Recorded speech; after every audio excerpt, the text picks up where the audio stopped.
आज हमारे साथ है बॉलीवुड के ऐसे दो फिल्म मेकर जो ये किसी फिल्म के साथ जुड़ जाए तो फिल्म की तकदीर बदल लेते हैं। और ऐसी ही एक खास फिल्म के साथ हमारे साथ मौजूद है, झुंड के साथ कहा जाए। यहाँ पर खास जो मेहमान हैं यहाँ पर भूषण कुमार और नागराज मंजुले। पहले तो बधाई, जिस तरह का रिस्पांस हम आजकल देख रहे हैं, काफ़ी बुरे वक्त से हम निकले हैं बाहर, लेकिन इंटरटेनमेंट इंडस्ट्री में एक धमाका जो झुंड के साथ लोगों में दिखाई दे रहा है, उसके लिए बधाई। सर क्या कहेंगे, झुंड की शुरुआत कहाँ से हुई? झुंड की शुरुआत, ये कंसेप्ट मेरे पास आई थी, तब से शुरू हुई थी कि ऐसे ऐसी एक कंसेप्ट है और शायद हम बच्चन सर को ये अप्रोच करके उनके साथ ये फिल्म कर सकते हैं। और फिर सर उसमें जुड़े और फिर मैंने कहानी लिखी, बच्चन सर को सुनाई तो सर को अच्छी लगी और सर ने हाँ बोल दिया, तो फिर बात आगे बढ़ती चली गई। तो पहली चॉइस बच्चन साहब ही थे? बिल्कुल पहली चॉइस वही थे। और कभी कभी ऐसे हुआ कि कुछ ऑप्शन है क्या दिमाग में, ऐसा भी सब मतलब एक टेंशन दिमाग में आ रहा था। लेकिन मुझे लग रहा था कि बच्चन सर की सिवा शायद ये फिल्म जस्टिफाई कोई नहीं कर पाया, नहीं आएगा मज़ा। और हमने मतलब पहले दिन से चाहा कि सर ये इसमें काम करें। भूषण सर, आपके पास कोई फिल्म आए और यूँ कहें कि हिट मशीन है आप, जो फिल्म आपके आसपास होती है, जो फिल्म आपकी होती है या आप जिसका हिस्सा बनते हैं, इस फिल्म के पीछे क्या विजन था आपका? कैसे क्या कुछ जहन में चल रहा था? जैसा कि इन्होंने बताया कि आपके पास आए, क्या कुछ चल रहा था उस बार? इस फिल्म को लेके जब हमने इसका कंटेंट सुना, देखिए कई फिल्में आप पैसे कमाने के लिए बनाते हैं, being a businessman, being such a big studio है, तो हमें हर चीज़ को ध्यान में रख के चीज़ें बनाते हैं। लेकिन कुछ फिल्में आप एक इज़्ज़त कमाने के लिए और एक रियल टाइप की स्टोरी लोगों तक पहुंचाने के लिए बनाते हैं और प्राउड फील होने के लिए बनाते हैं कि आपको कितना प्राउड फील करती है ये फिल्म। तो ये जब मैंने सब्जेक्ट सुना था और जिस तरीके की मैंने डायरेक्शन नागराज जी की सायराट में देखी थी, वो मराठी फिल्मों में भी देखी थी, तो उससे मैं बहुत प्रभावित हुआ था कि मुझे इनके साथ काम करना है। और जब हमने वो एक कंटेंट सुना, एक लाइन में ही सुना, तो हमें हुआ या नहीं, इसमें हमें जुड़ना ज़रूरी है। और जिस तरीके का सिनेमा ये बनाते हैं, ये एक ऐसी फिल्म बनने वाली है जो हमारी फिल्म मेकिंग के इतिहास में जुड़ेगी हमारे लिए, कि हमने कितनी बेहतरीन फिल्म और कितनी रियल फिल्म बनाई है। और वही चीज़ आज, वो डिसीजन मेरा बहुत सही था जो आज फिल्म की तारीफ़ हो रही है। हमने जितने भी एग्जिबिटर्स को फिल्म दिखाई है, जितने भी स्क्रीनिंग्स हुई हैं, तो सब सीटियां मार रहे हैं, तालियां मार रहे हैं लोग कि ये फिल्म ऑस्कर जानी चाहिए, ये ऑस्कर जाएगी। मतलब हर डिफरेंट टाइप की जो एप्रिसिएशन मिल रही है, वो बहुत तारीफ़ है। मतलब आज कितने डायरेक्टर्स हैं, जो बॉलीवुड के डायरेक्टर्स हैं, वो मुझे बोल रहे हैं हमें फ़िल्म देखनी है, वो इनके काम को इतना पसंद करते हैं। एक्टर्स हैं, वो बोल रहे हैं हमें ये फ़िल्म देखनी है। तो फिल्म रियल है, बहुत अच्छी बनी है और एक आपको रियलिटी इम्पैक्ट देती है कि रियलिटी में ये चीज़ें इस तरीके से होती हैं। और आज हम देखते आए हैं जितनी भी रियल दुनिया की फिल्में बनी हैं, वो सब फिल्में बहुत चली हैं और उनकी तारीफ़ बहुत हुई है। ये एक्सपीरियंस शुरू से उस पे था। और प्लस फिल्में आज हम टी सीरीज़ सिर्फ पैसा कमाने के लिए नहीं बनाते, इज़्ज़त कमाने के लिए कुछ फिल्में बनती हैं।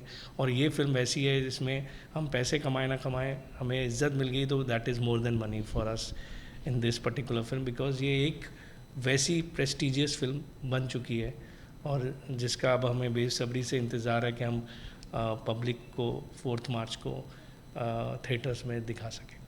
साथ ही अगर बात की जाए तो कितनी स्क्रीन्स मिल पाई है, मतलब क्योंकि कोविड की वजह से कहीं स्टेट्स में 50% ऑक्यूपेंसी, फिर भी कितनी स्क्रीन्स आप तक मिल पाई, उसके बारे में कुछ बताना चाहेंगे? स्क्रीन्स जैसा कि आपको मालूम होगा, लास्ट वीक तक ही मिलती हैं, वेडनेसडे तक स्क्रीन्स मिलती हैं, बट हम अच्छी स्क्रीन्स में रिलीज़ कर रहे हैं। आई थिंक 1600 से 1800 स्क्रीन्स में ये फिल्म रिलीज़ होगी, which is very good. And उसको वो ऑब्वियसली धीरे धीरे फिर बढ़ती भी है। और अब क्योंकि लोग 100% कैपेसिटी भी हो गई है, और जो सिनेमा 50% की वजह से नहीं खुल रहे थे या नाइट कर्फ्यूज़ की वजह से कुछ बंद करके रखे थे, अब वो भी खुलने शुरू हो जाएंगे। और सबसे बड़ी चीज़ हमारी इंडस्ट्री के लिए हुई है, गंगूबाई जो अभी रिलीज़ हुई है, वो उसने अच्छी परफॉर्मेंस की है आफ्टर कोविड। जो नंबर्स आए हैं वो बहुत इनकरेजिंग नंबर्स हैं। आज सैटरडे है, आज वापस नंबर्स उसके बढ़ेंगे। तो वो एक बहुत बड़ा एक रिलीफ मिला है, क्योंकि पूरी इंडस्ट्री वो देख रही थी कि लोग अब थिएटर में, इतनी बड़ी फिल्म आ रही है गंगूबाई, तो उसमें थिएटर्स में कितने लोग आएंगे, और वो बहुत खुशी है कि वो फिल्म अच्छी परफॉर्म कर रही है, लोग आके अपना फिल्म में थिएटर में फिल्म देख रहे हैं। तो अब हमारी उम्मीदें और बढ़ गई हैं कि हमारी फिल्म भी थिएटर में, जब पिक्चर अच्छी बनाई है लेकिन लोगों को थिएटर में आना चाहिए, वो डर लोगों के अंदर से निकलना चाहिए जो अब निकल रहा है, तो एक बहुत अच्छा मोमेंटम शुरू हो।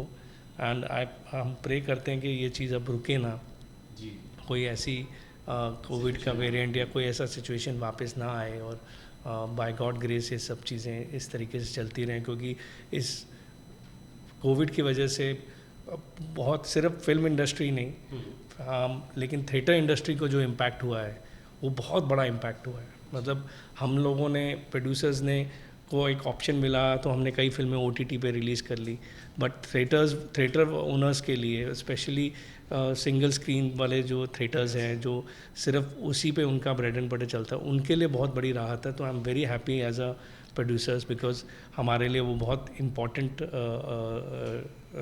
अपना exhibitors are very very important, क्योंकि वो फिल्में अपने थिएटर में लगाते हैं और उनके सबके इतने थिएटर्स हैं, तो वो उनके लिए मुझे बहुत खुशी है कि ये एक दौर शुरू हो रहा है जिसमें लोग थिएटर में आके फिल्म देखेंगे। जी बिल्कुल सही बात कही आपने कि राहत की सांस तो है।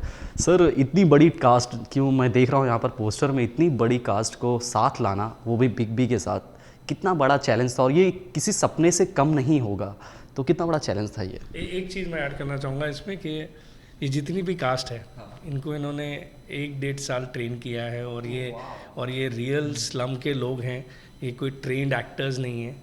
तो इनको अमित जी के साथ ट्रेन करके उस कैलिबर का बनाना, वो सारा श्रेय नागराज जी को जाता है, क्योंकि अगर आप जब फिल्म देखेंगे आपको लगेगा कि ये तो सीजन्ड एक्टर्स लग रहे हैं, लेकिन ये नेचुरल एक्टिंग कर रहे हैं।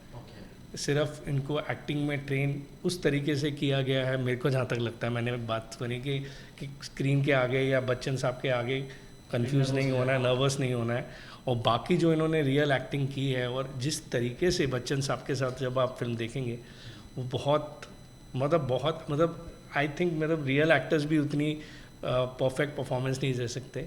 आई थिंक ये बहुत रियल, मतलब नॉर्मल लोग हैं, इसलिए इतने रियल लग रहे हैं। सर क्या ऐड करेंगे, जैसा कि इन्होंने जिक्र किया 1.5 साल तक ट्रेंड करना, मतलब अपने आप में ही बहुत बड़ी बात है।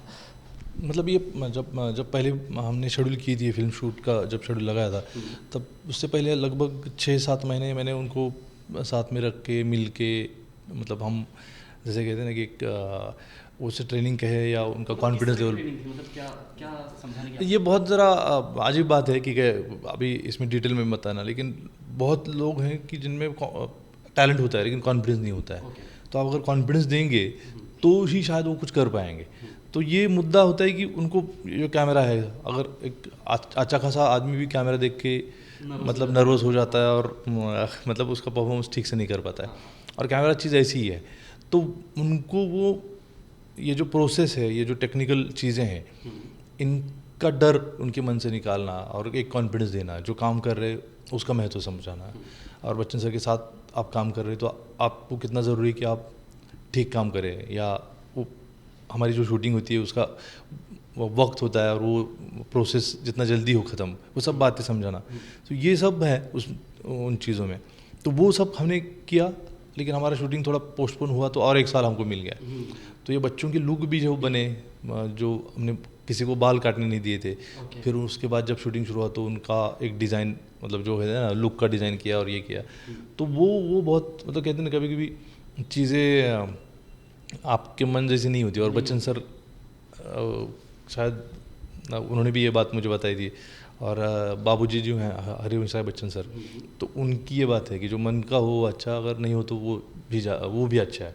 तो वो सर ने भी मुझे कहा था, तो वो जैसे होते होते गया। तो अभी वो बात पे मेरा भी विश्वास है कि हर बार मन की नहीं होनी चाहिए।